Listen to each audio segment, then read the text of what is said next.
Hey,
you're having a bad day? I want you to do a few things for me, okay? I want you to pick yourself up, dust yourself off, go outside, and throw your coffee at the first hot stranger you see. Turn your life into a contemporary romance, okay? You deserve it. Hey, you're having a bad day? I want you to do a few things for me, okay? I want you to pick yourself up, dust yourself off, go outside, and throw your coffee at the first hot stranger you see. Turn your life into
Ori, you snuck in on me.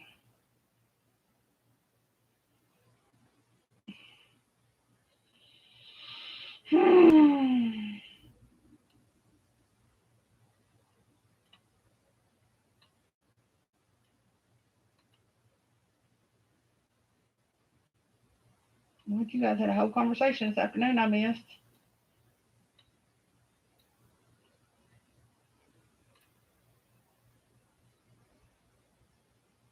I see you. Do you see me?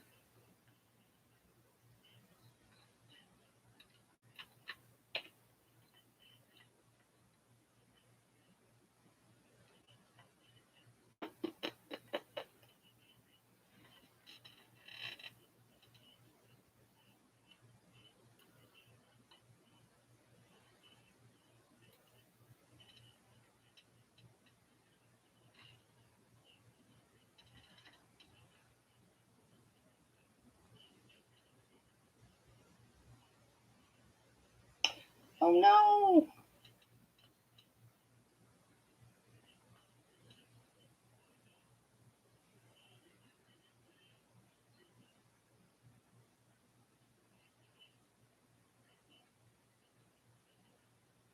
Oh, good gosh.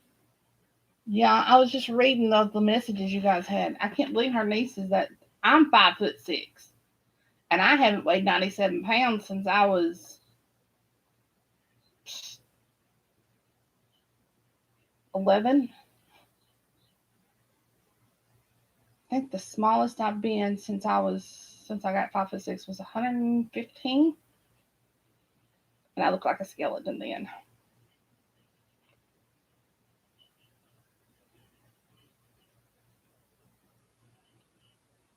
Hey, Miss Shirley, how are you?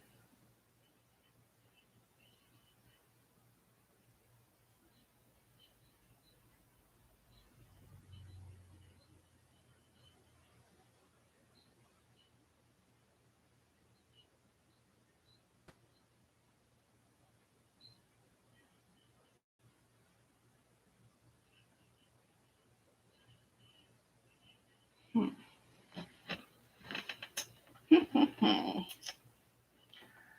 All right, I'm gonna keep doing. Okay, you deserve it. I'm gonna continue to Having a do bad day? TikTok live and just roll with it.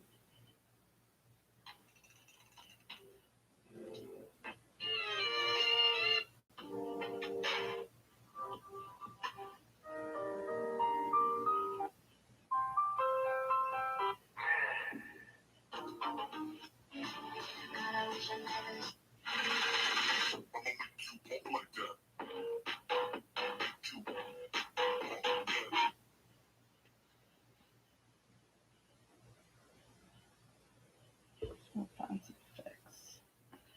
Playing around with TikTok, y'all.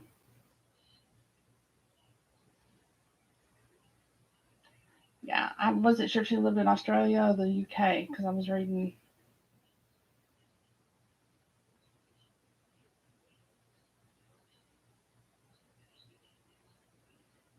Okay, I'm live.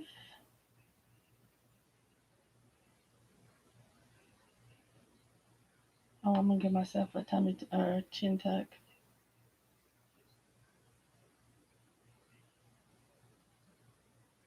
I don't know what it did. I don't even know. Okay. So, hey TikTok. Hey Miss Harris, how are you, darling? I am getting ready to read After We Came Home, the Solar Flash book number 1 in the Solar Flash series, and it is by Francis Regan, and it is an MM romance. So this is gonna be good tonight, y'all. Good, good, good, good, good. My hair's falling. Wish my bangs grow out. Okay.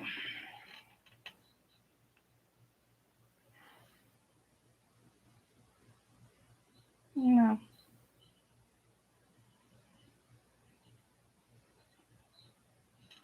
Okay. So, the solar flash prologue. The year 2024 saw the first solar flash hit across Australia. Many cities across Europe and the United Kingdom fortified seawall defenses along the main coastal areas. The scientific community agreed with hard evidence, along with samples of the Earth's crust, that solar flashes of this magnitude only struck Earth every 26,000 years. Therefore, a solar flash of the same extent wouldn't happen again in living memory. They had been wrong. During the winter of 2042, a solar flash struck Europe, causing unsystematic geomagnetic storms. The amazing aurora could be seen across the world. Electric was first to go out. Satellites burned up in the atmosphere as they too fell to Earth. GPS followed, as well as all global communications. The magnetic field over Russia had been thinning, warming the winters for many years, bringing the temperature up a full 20 degrees across many cities.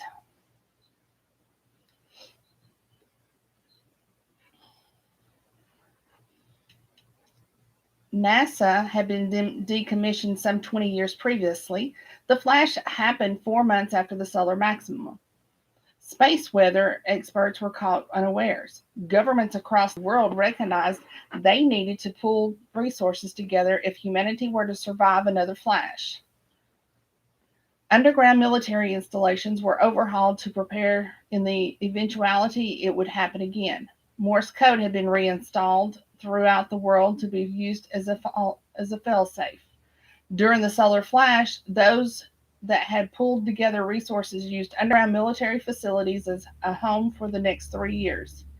Immediately, when the sun went dark, people froze where they stood.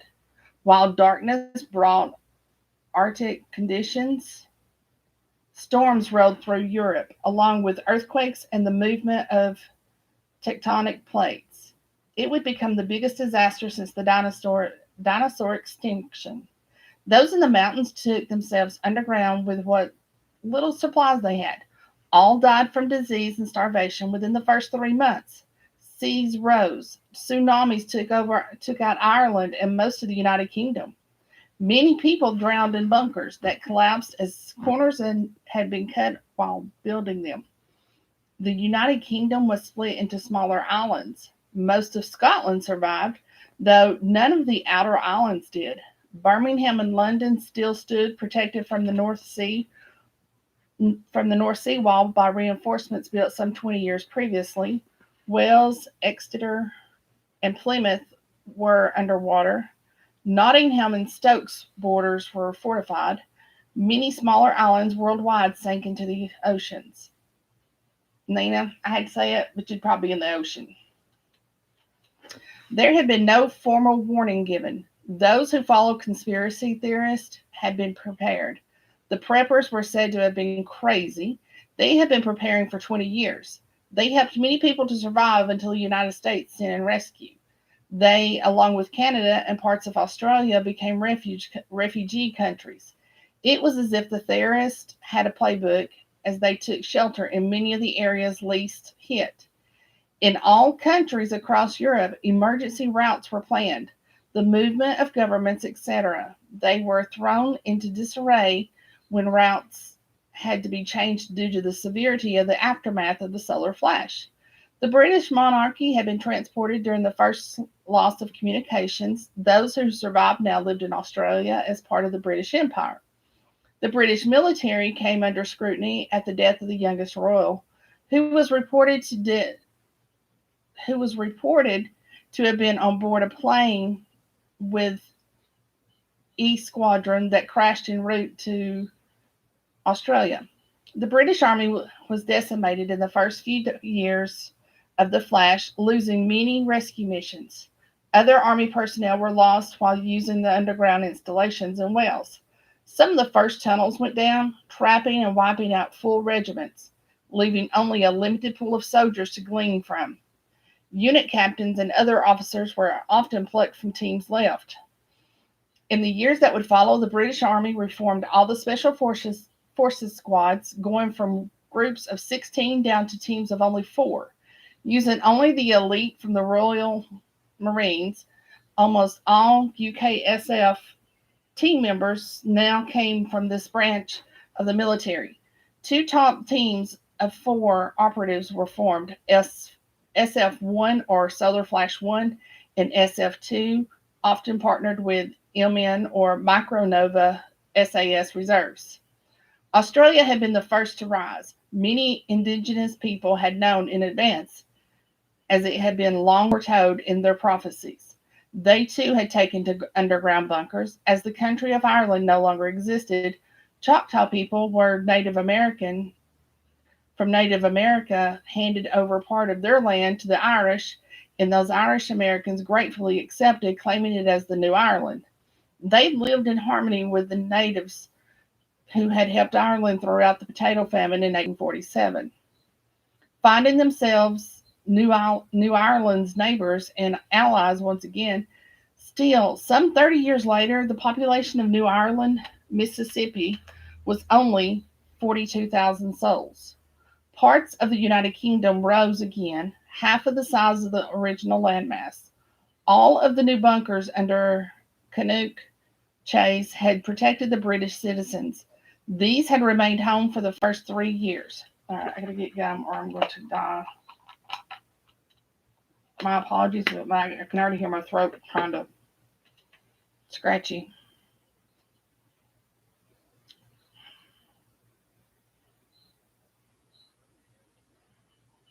Okay. Mm-mm-mm. After 3 years, the days began to lighten and get longer. While the sun started to warm the earth once again, life began to flourish. And people came out of the mountains and from their bunkers. Cities were rebuilt. Many people around Europe who had been displaced all looked to resettle. The United States of America was less likely to go to war in Europe, despite being allies with the United Kingdom. Though now, even some 30 years later, the old fights were the same. New conflicts with Afghanistan were fought not over oil but minerals. Militia groups had sprang up across Europe in the early days. Strongholds were reestablished in various parts of Iraq and Afghanistan. Despite the fighting, many UN forces were living and working within the country. Level 10 scientists were bringing free energy to many small towns across Iraq, cutting poverty levels. During the autumn of 2072, four Level 10 scientists had been taken hostage by a small group of insurgents. Dug deep within the Hindu Kush mountain range, the British Army had deployed two Special Forces teams, SF-1 and SF-2, to bring them home. They were joined by the MN-1 platoon outside of the town. 18 soldiers on the ground, only 7 came home. An IED went off in a supposedly cleared area outside of the old Bagram airfield. Their exfil on the ground and in sight. So close, but yet so far. Okay. Sorry, y'all. Hey, TikTok, I am reading a book called After We Came Home. It's the Solar Flash Book 1 by Francis Regan. And I'm also, if you don't want to watch me on here, you can go to YouTube and see me there. Or if you don't have time to watch it now, go and see it later. So, it's under My Days Live Reads. All right, Chapter 1, 2072. I would have been 100 years old this year. God, I'll be dead and gone by that time. Sam sat in the corner behind the door in his hospital room, his arms over his head, rocking backwards and forwards, shouting, "Rafe!" The noise of the blast echoed through his skull. His bare feet cut when the glass fell, blood pooling underneath him. Captain Sam Samuel Richardson and Staff Sergeant Raphael or Rafe Taylor had walked by the parked car, noticing too late a red light attached to the steering wheel. A rough excuse for a device. Sam shouted a warning, "Get down, get down, get down, fucking down!" While dragging Rafe away from the back of his uniform, he was too late. The car exploded as most of the platoon was upon it. Tired after their mission, their exfil in sight, Sam would try his best to remember. What am I supposed to remember? Sam couldn't think of. His world went black. Sam rolled over in the dirt, trying to get his arms underneath him, his weapon halting him painfully. There was dirt in his mouth and eyes. He was covered in dust. His head hurt. Checking he had all his limbs. Checking he had all his limbs. Sam's ears rang from the sound of a high-pitched whistle.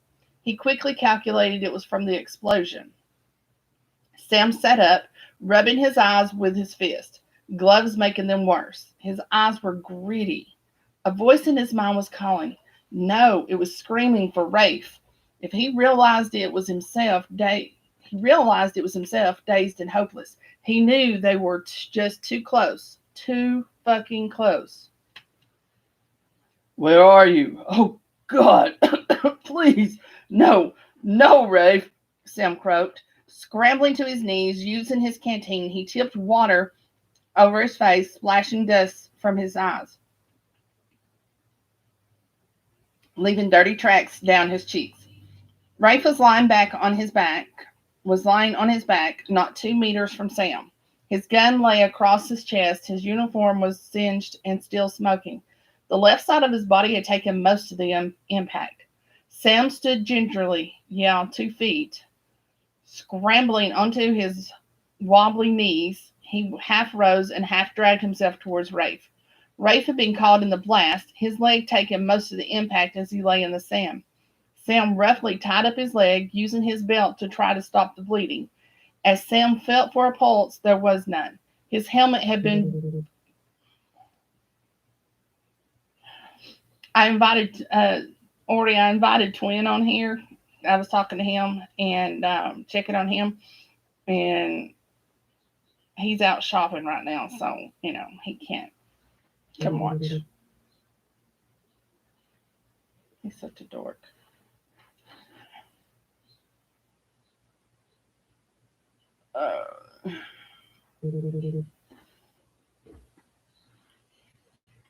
He tipped water over his face, splashing dust from his eyes, leaving dirty tracks down his cheeks.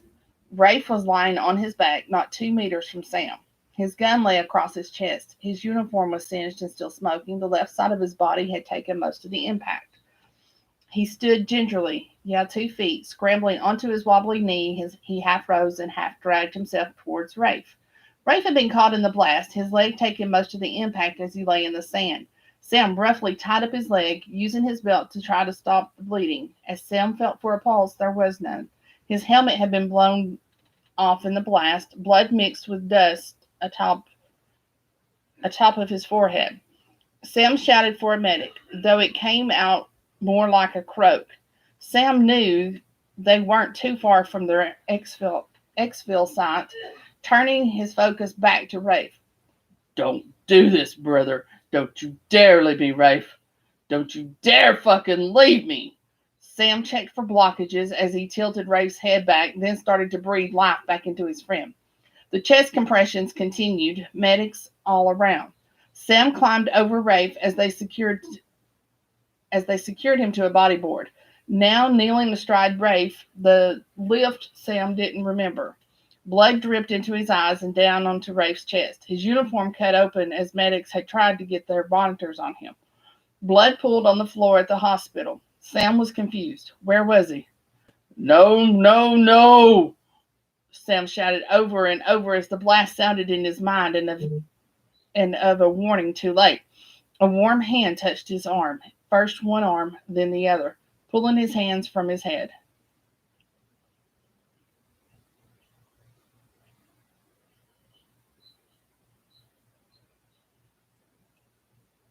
I'm trying to see if this is a male or female I'm reading from.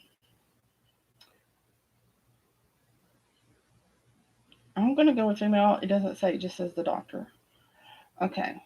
A warm hand touched his arm, first one arm, then the other, pulling his hands from his head. Captain Richards, Sam. Hey, Sam. The doctor, holding his arm, spoke softly to him. Nurse gave him the sedative. Doc Matterson was holding on to Sam, trying to give him the news he so desperately needed. Hey, Sam, Raphael is alive and awake and asking for you. the doctor said softly. Sam never felt the needle. Raphael, who? He thought blankly as his eyes closed against the darkness that was now his world. Chapter 2, 2082. 10 years later.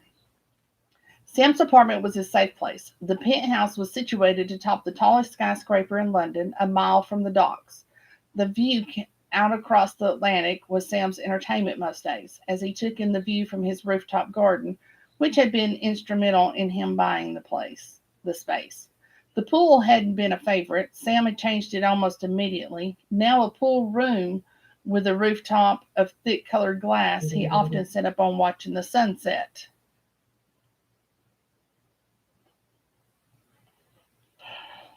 The master bedroom on the first floor separated his ensuite bathroom by a two-thirds frosted glass wall. Sam loved this. Another added bonus when he had the penthouse redesigned. Large patio doors in his room had been the reason he had chosen this bedroom as his own. The second bedroom or guest room had an ensuite bathroom of white marble with black veins through it. The floor was black, marble tiled, and the bathroom finishing was chrome, though the toilet and main sink were white. The hall led towards a door that opened into a sitting room, though on the left side of the hall sat an open staircase leading to the upper level. This was where his gym and old office space had been. The sitting room was split by a black marble island by a black marble island that led to a kitchen of chrome and walnut workbenches. His stove was a large old world wood stove, though it had been converted. Sam loved to cook. The island had two high-back stools underneath. The sitting room housed two recliners in cream, a three-seater couch, and a walnut coffee table in the middle. Various shelves of books lined the walls, photos of himself and his squad. A large TV attached to the west wall. Sam had no family to talk of, and those he did have he didn't speak to. Sam Richards was a tall 6'4" of muscle. His fair hair had been cut the same for most of his life, just a little longer than the Army regulation buzz cut. Eyes that were emerald green, and at 38 years old. He had been the captain of a team of Special Forces operatives, members of the SAS team SF-1. Sam suffered from PTSD as a result of the blast injury following an IED while on a joint operations mission in Afghanistan. It had been the catalyst that ended his Army career. Sam had lived in his home for the past 8 years since he came home from the hospital after being given a medical discharge. He'd taken up a volunteering post as a part-time lifeguard at the private pool set for Army vets. Each medical discharge was retired out with life insurance. It had been introduced some 20 years earlier. The payments secured housing, businesses, etc. Sam didn't need money. It was being down the pool which eased his anxiety, meanwhile silencing his mind. A photo of his team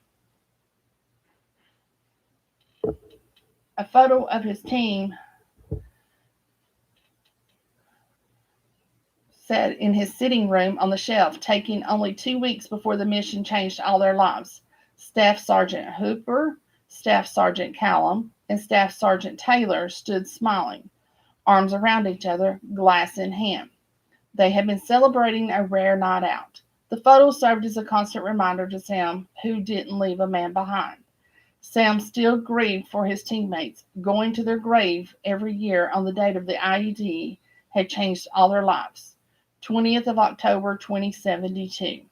Sam's injuries were more mental than physical. Most days he spent at the pool, where the noise of the people drowned out the sounds that seemed intent on disturbing his peace.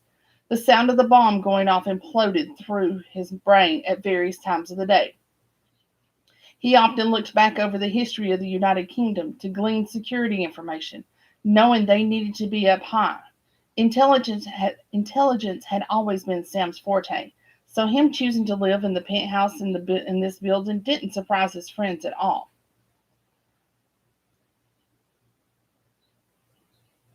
Open the door, Sam. Let me in, and then you can explain why you called me at this time of the night. Rafe was more than a little pissed he had to drive into town at this time of the night, but rarely did Sam call him unless he needed him. It went some way to soften the blow. The door unlocked. Rafe stood before Sam, looking sexier than the guy had a right to be. Tanned and fucking straight. Fuck my life, Sam thought, eyeing him up and down. Sam turned away from the door, leaving it wide open. He went back to gathering the clothes that had been tossed around the hallway.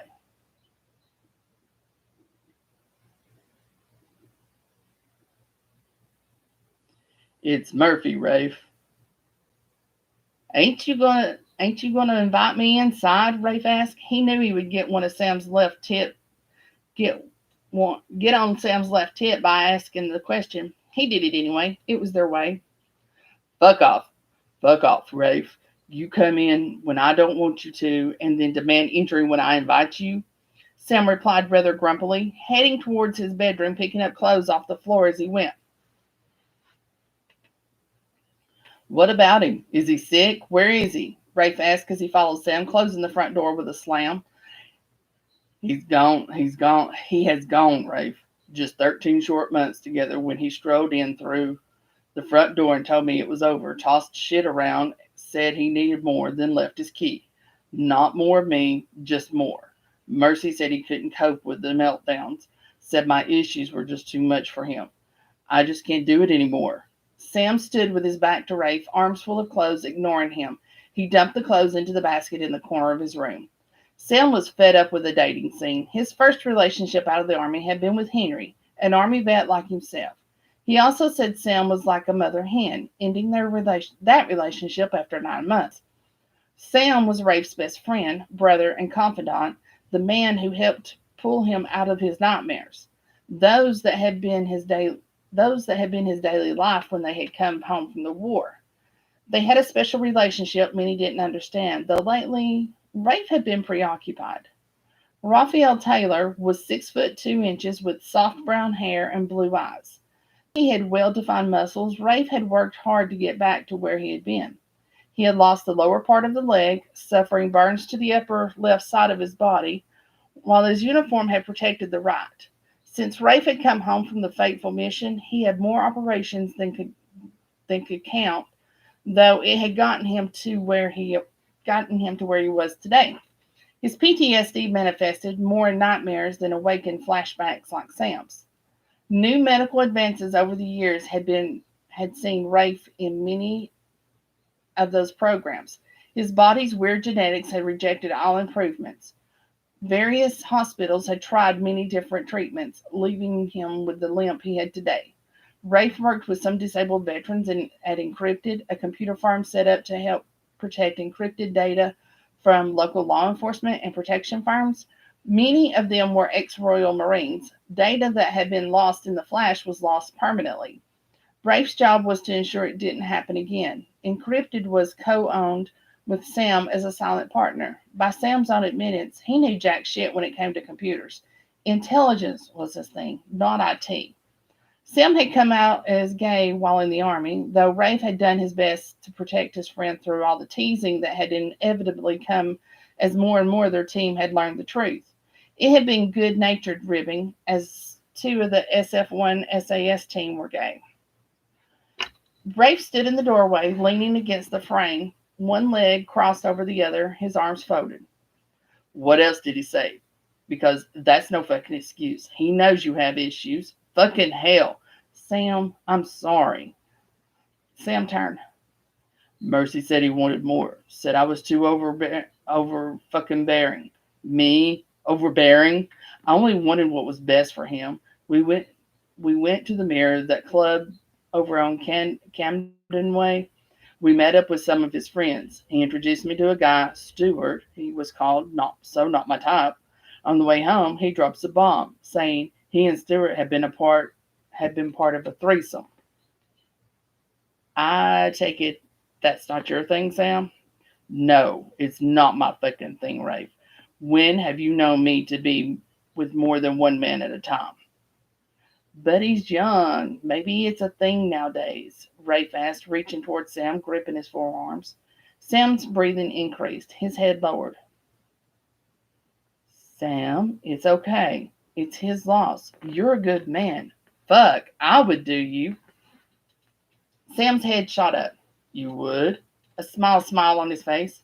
Yeah, if I were that way inclined and not going through a divorce with a woman.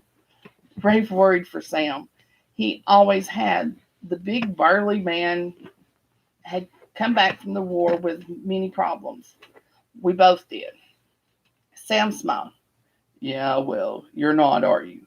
Mr. Fucking Perfect for me is straight and married. Oh, and did I mention straight? Why are all the best ones straight, Rafe? Why are all the best ones gay? Rafe's cheeks colored. Sam turned away, continuing, gathering the clothes from the hallway floor. Is he seeing someone else, Sam? You were good to him. Had he been drinking? I don't know. Sam stopped and thought for a moment, turning back to Rafe. I suppose he could be. I just don't know. I thought I knew him. Clearly I didn't. I thought you were both so fucking happy. You're the epitome of a relationship goals. I just can't. Do you want me to call around on my way back and ask him? Rafe asked, following behind Sam as he walked out of the bedroom. No, fuck it, Rafe. He left. That's it. It's over. I just don't know where I'm going wrong. That's 2 and 3 years. Sam's head dropped. I'm so fucking tired of it all. Rafe put his hand on Sam's arm, stopping him in his tracks as he went to walk away, turning Sam around to face him. Rafe wrapped his arms around Sam, pulling him in tight. I am right here, Sam. Never forget. I just want someone to look after. You know me. I don't cheat. Sam sat in Rafe's neck as he leaned on him. He always leant on him. Tears ran down his face. Sam no longer had the energy. That's it. I'm off men for life. It's just not worth it anymore. It's not even as though the sex was any good. I swear, Rafe, I'm through. Rafe's shock must have shown on his face when Sam lifted his head. Sorry, too much information? Yeah, too much info, mate. I feel bad. I introduced you to Mercy. He is a great guy, or was. I'm going to bust his balls when I get back to work, Rafe said, rubbing the back of Sam's neck soothingly. Rafe was fucked off as he introduced Mercy to Sam and explained to Mercy that Sam had PTSD. How dare he use it against him? He didn't deserve that. No, look, just leave it. Promise me you'll leave it. Are you still on leave, Rafe? Rafe nodded, not convinced. I promise, and yeah, I am still on leave. Sam pulled away, wiping his eyes as he went, his mind drifting to his man, not his ex, another fucking ex. What would it take? Maybe I should just have let him bring Stewart into our bed. Sam mumbled to himself. Mercy Atwood was 22 years old. He was an African-American computer analyst who had been hired by Rafe. He liked the London nightlife, the lights, the alcohol, and the men Rafe had thought they'd had in common. And the men Rafe had thought they'd have a lot in common with. They could be friends. Their relationship had escalated quickly. Pardon me? What are you talking about? Bringing in another what, Sam? Rafe asked. Sam waved his hand. Oh, nothing. Ignore me. I was rambling. No, Sam, you said he wanted to bring Stewart into your bed. Had he mentioned this before? Yes, he said. Sam seemed to think about his reply before answering. No, forget it. Like you said, too much info. I won't subject you to your best friend's sex life, or lack thereof. Oh, for fuck's sake, Sam, we share everything else. Tell me exactly what he said and when he said it, because I know you haven't been yourself for months. You've been quiet and depressed, so spill it, or I will ask him myself. Sam turned away his back to Rafe, and he sighed, though never replied. It was something this way.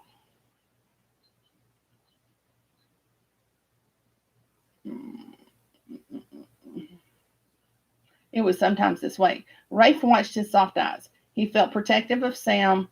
A drunken night. He protective of Sam a lot more so lately. They had a history, a drunken night years ago. Rafe feigned embarrassment, though it had opened his eyes a little too wide on some nights. Thinking back to one day in particular, the memory often caught up to him when he least expected it. He was surprised Sam didn't feel his gaze on him. Chapter 3. Selma and Rafe had been flown home by medical ambulance from the mission in Bagram. Both were admitted to different parts of Shelley Hospital in Birmingham. Rafe had struggled to come to terms with the loss of his lower leg. He knew it would put an end to his career as a Special Forces operative. After spending months in the burns unit, then orthopedics, Miranda, his wife, claimed she couldn't look after Rafe, so he'd moved into a group home for amputee soldiers. Sam had spent 9 months in the hospital and then onto a unit for soldiers suffering brain injuries. When Sam had been well enough to leave, he found his home. He had had it especially renovated for Rafe to move into. Sam had tried to live alone, and for the first 7 months after leaving the hospital in London, he had. Sam's PTSD had been getting out of control. It was hard for him to ignore the flashbacks of the explosion. Captain Sam Richards guilty of his teammate's death, though he wasn't by law. What law? The inquest hadn't been investigated. It had been covered up. Sam felt he was on the verge of losing his life by his own hand. It was just too much. Sam had visited Rafe often, asking him to come home to him, but Rafe just couldn't. Sam reminded him of the life he had left behind. The memory of that day, even now, haunted Rafe. Finding Sam on the verge of ending his own life crept upon him when he least expected it. Sam! Sam! Rafe called from the front door. It was his 4th or 5th visit to the penthouse. Both men were suffering a profound injustice in their lives. Rafe had keyed the code into the elevator keypad, allowing it to rise to take him to Sam's penthouse. Standing outside the front door, the key was in the lock. Calling Sam would alert him he had a visitor. Though Sam was a reminder of what he had lost, it wasn't the man's fault. Rafe just needed to learn to deal. Rafe wasn't coping himself. Intense emotions of grief for his friends, his life, everything got him down these days. Depression, nightmares, PTSD, even his erectile dysfunction contributed to being a limping emotional wreck. Rafe had an overwhelming sense of foreboding. It wasn't a feeling he was familiar with, though he'd struggled with many feelings before this moment. Fuck, Rafe thought. In that split second, it's all it took to turn the key, but did he want to? Too late, or so you called him now. Sam had to be inside. He never went out. Even the concierge had explained Sam was like a hermit. He ordered everything in. Sam literally never went out. Swallowing loudly, Rafe turned the key, pushing the door open slowly. There was no noise from within the apartment. An eerie silence washed over him. It felt off and out of place. Rafe stood there, trying to gain his composure. What was he expecting to happen? That Sam would run into his open arms, delighted to see him? No, fuck. That's the least he'd expected. Though Rafe assumed the home would feel as warm and inviting as Sam had once been, now the energy screamed a deep sadness and depression. Fucking hell, Sam, Rafe whispered softly. Tentatively, Rafe moved through the space. A pull directed him towards the guest bedroom. Why, he hadn't a clue. Achingly, he followed his gut instinct, one foot moving in front of the other. A muffled noise grabbed his attention. It came from behind him. Rafe spun around, almost dizzy. Listening, he heard it again. It was the noise one would hear from a wrapped-up person tangled in sheets. Striding toward Sam's bedroom, Rafe was on a mission to find him. Cautiously, Rafe pushed open the bedroom door. The cry alerting him was coming from the bathroom. Sam, Rafe called louder this time. Rafe strode with confidence towards the bathroom. Maybe Sam had fallen. The limp Rafe walked with hindered his stride a little. The pain meds he had taken today were holding for now. The large glass wall hid Sam from full view. Rafe could see his muffled form down on the floor. Shit. Pushing the bathroom door open, the sight brought Rafe to his knees. Sam! Rafe shouted. Sam was lying on the bathroom floor on his side. Rafe's fingers gently skimmed over his skin. Rafe was afraid to hold him. Sam was cold, freezing in fact. His skin held a sheen of what? Sweat? Many scenarios were flashing through Rafe's mind, like an old film reel, showing old memories, only this wasn't an old memory. Sam? Rafe struggled to his knees. Not knowing where to touch, Sam made his rescue worse. Blood on the floor pooled from Sam's hands. His wrists are where? There was so much fucking blood. Sam, wake up, Sam. Gently, Rafe gently shook him. Sam's eyes opened. Oh, thank God. What did you do? Sam, what the fuck did you do?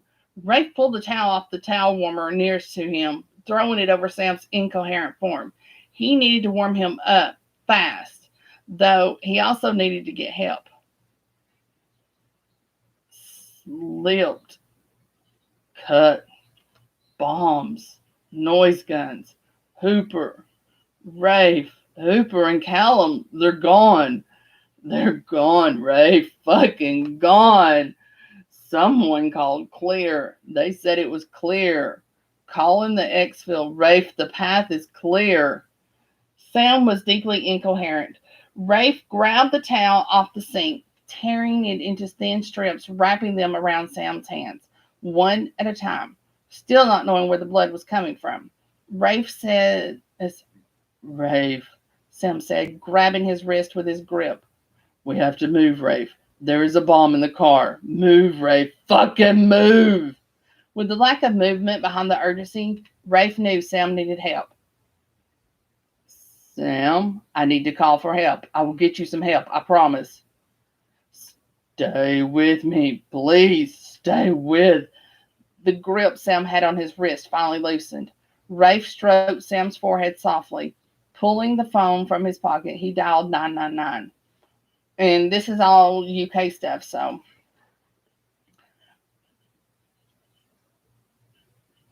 Emergency services, which service? The female voice answered at the end of the phone. This memory crept up on Rafe far too often nowadays. What if he hadn't been there? He'd almost canceled that day. Rafe shivered, thinking of the day. The emergency services had lifted Sam. Rafe had caught the train to Sam's.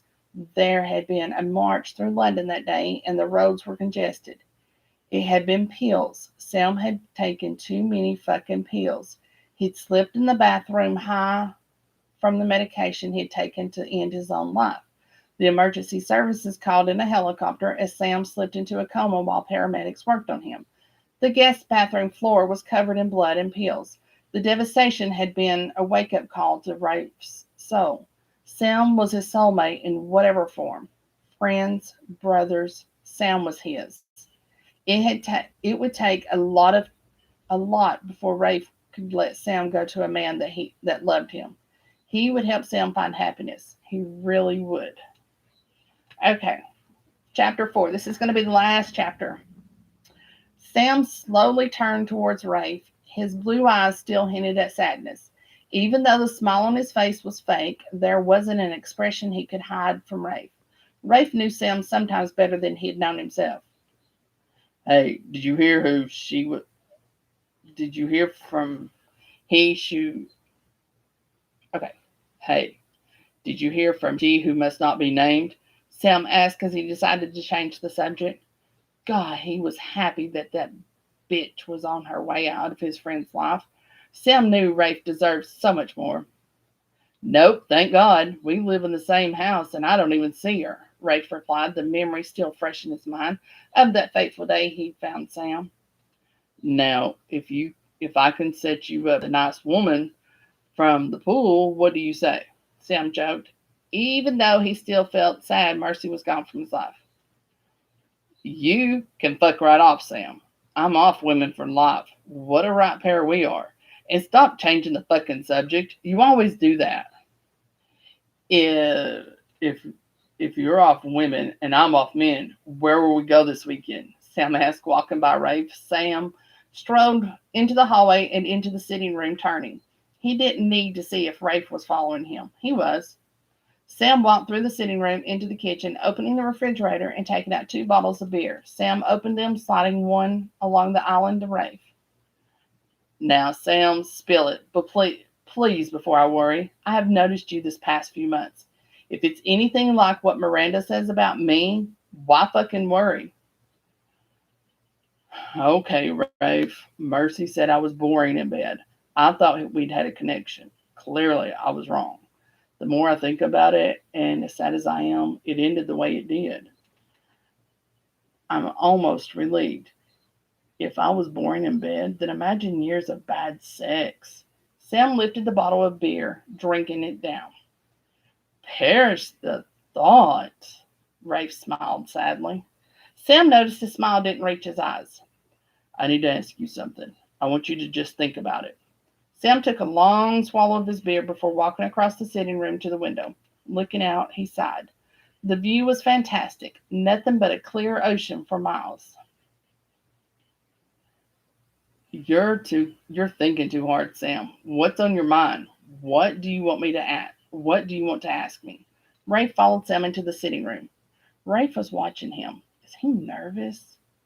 Why am I so fucking nervous about asking him? Sam thought. How long have you got before you have to move out of your house? I mean, I have all this space, and I know your medical trial starts soon. I thought that I could clear my shit out of the office and you could sleep just across from me if you are. Sam rushed the words out. Rafe wasn't surprised Sam had asked him to move in. It was what he had been expecting. What did surprise him was the offer of the office. Rafe's room was upstairs, though it made perfect sense for him to be close during the medical trial. Sam would want to take care of him. He still blamed himself all these years later. Sam, no, I mean, you might struggle. I can look after you if you. Sam was using his trial as an excuse. Rafe held up his hand, halting Sam. I think you're the best pal anyone has ever had. You mean so much to me. You always think of me. Nothing's too much trouble for you. Though I need to ask you something as well. What, Rafe? I won't get in your way. I won't mollycoddle you. I promise. I just figured if you moved out before she put you out, she might think you have another woman. Sam smiled, his sense of humor bubbling along the surface. I would love to move in, and the office is just great. Thank you. Rafe needed to put Sam out of his misery.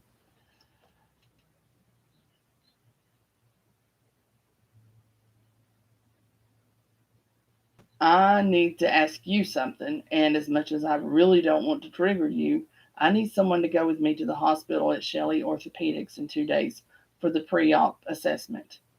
I know how you don't like that particular hospital, but I need someone to drive me home. Sam smiled. Shit, is it only 2 days? I will drive you down, Rafe. I didn't think the trial started until next month. I thought it wasn't until November. It's only October, Rafe. I know, Sam. It's the assessment they want to test my nerves. I also need you to come in with me to see the doctor, Sam. Ask him what I won't be able to, or remember the questions I won't remember. I won't remember. You know what I'm like. I want this, Sam. I want to walk without a fucking limp. I want to feel my ankle when it itches. I want to stub my fucking toe. Rafe's breathing intensified. Sam pulled Rafe into his arms, holding him and steadying him, recognizing his breathing for both of them was a trigger. Almost 10 years after their accident, and still they were both recovering. Shh, you will get all of those things. I have faith enough for both of us. He felt warm, cocooned in strong arms, his head resting against Sam's hard chest. Rafe took a deep breath, inhaling Sam's cologne. It was woodsy, and Rafe found himself liking it, pulling him out of his panic. I don't want you to make allowances for me, Sam. When I move in, just treat me as you normally would. Though I might need help to clean the burns out after, if they knock me out. Can you help me with that? Yeah, I can help. How are you managing with Voldemort, seeing as you guys no longer talk? Who does them for you now? Rafe rolled his eyes at the mention of his ex. I can reach them all. I was just thinking the first few nights with the anesthetic and everything. I don't always wait to cream up every 8 hours, and I wake up cracked and sore. Seeing the look of pain and horror on his friend's face, Rafe shook his shoulders nonchalantly. It's not that bad. How can you say it's not that bad if it's cracked and sore? What do you wear on the day to stop that? I have a cream that's based on new tech. That's part of the medical trial I'm having next month. The hospital has a nanotechnology for this skin thing, so please don't ask me to explain it. I never heard a damn word on the phone. The doctor called in the middle of a row. I just agreed to it. If it works, the skin will be left like new, no more creaming. Though I will still need it for a couple of days to know if it worked. Okay, I'll help. You know I would do anything for you, Rafe. And it's not like I haven't done it before. I'm an expert on lubing up. I mean, creaming up. Sam winked and smiling. Rafe elbowed him and rolled his eyes. Thank you. You have no idea the weight off my mind. I do. Now you never answered my question. Sam knew Rafe had ignored the question. He was great at ignoring Sam when it came to him asking about the ex-wife. When can you move in? And what about Voldemort? Rafe rolled his eyes again. If he were mine, he would not roll them fucking eyes at me, Sam thought, raising an eyebrow in response. I'm in so much trouble when he finds out. You know the score. The divorce means the house is half and half unless she wants to buy me out. It'll be sold. I don't care much for her. I'm mad as hell. I thought I was over it just until recently is all. There is something you're not telling me, Rafe, about Voldy. I just don't get it. Come, sit down. You're standing too long. You'll be sore tomorrow. Sam moved closer to the recliner that was his as Rafe gravitated to the one he always sat in. During a late-night drinking session between them, Rafe said that his ex-wife's name must not be mentioned between them ever again. They had been watching the remake of the old world movie about the boy who lived. In high definition, saved after the solar flash, the scene where Voldemort had killed Harry had just been seen by them both. Sam could remember it even now. Harry Potter comes to die. Raphael comes to be sucked dry, Rafe clipped sarcastically.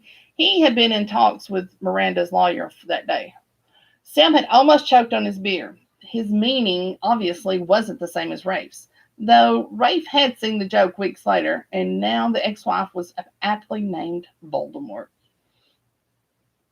I suppose I could move this weekend if it's okay, Sam.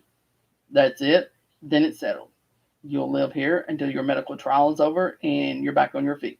Then we can go apartment hunting if you want, or you can just live here with me, Sam said, picking the label off his beer.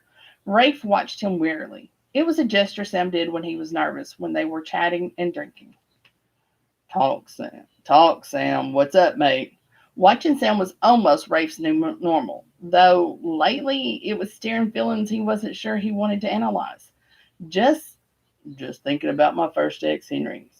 Said I was smothering him, and Mercy said the same. Two guys, Rafe. Both gave the same reason for walking out on me.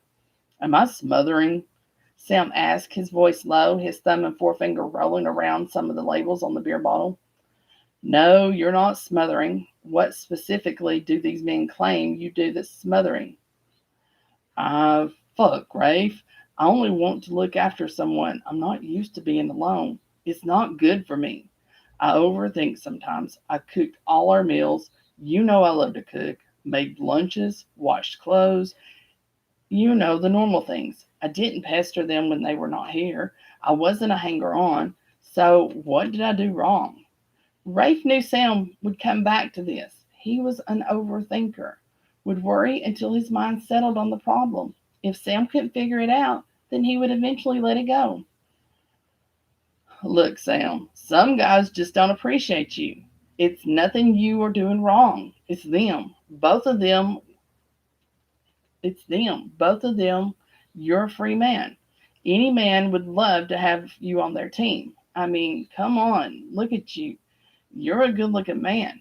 And he was. Rafe had seen plenty of guys looking at Sam when they were out, though many guys often commented if they were out together.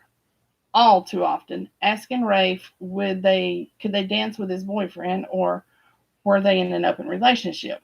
Sam's eyes darted to him. He then smiled, seeing the smile on Rafe's face.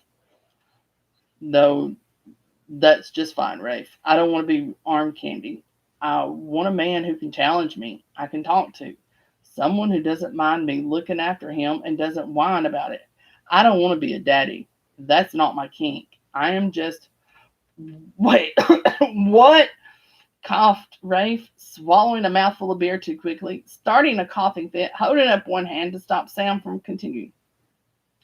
Oh, what? Fuck, Sam. What the fuck is a daddy? Aside from the obvious father thingy, I'm clearly missing a saying or some fucking thing. Rafe stepped forward, a focused pinning Sam with a what the fuck look. A fucking daddy? Shady. It's a kink. You know, a daddy and his boy, a daddy and his girl. Sam said, watching Rafe's face for an inclination. He wouldn't have to explain this particular kink. Oh shit, what the fuck can of worms did I just open? The blank expression upon Rafe's face gave it all away. Fucking hell. I can't be arsed to explain. Shit, Rafe. 2 minutes. Where's the laptop? Sam stood up, placing the bottle of beer on the floor next to his chair. Wait, 2 minutes, Rafe. Fuck. I didn't want this conversation with him. Oh well, in for a penny. Alrighty, I'm gonna stop there. So anybody that needs to know, we are reading After We Came Home, Solar Flash Book 1 by Frances Regan. It is free on KU, and I did not get the price. Let me see if I can get that for you.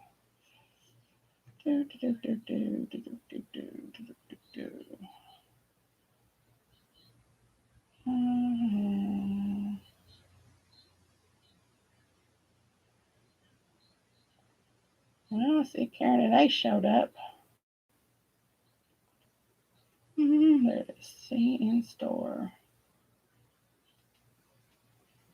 It does take place like 50 years from now. So it's $4.99 to buy, or it's free on KU. And this is book 1 of 2 that are printed or that are out. One coming out in a couple of weeks. The third one's coming out a couple of weeks in August, and the fourth one to come out mid-September. So the way I read it, there's going to be 7 books in the series before it's done. So if you enjoyed it, please go get it. Like I said, it's free on KU. So go read it. And this is a new indie author. So you know how I'm all about the indie authors. So please go support your indie authors and read this book and then leave a really nice review. Alrighty, that's it for tonight, ladies. I will talk with y'all later, and y'all have a great weekend and happy reading. Happy reading, TikTok.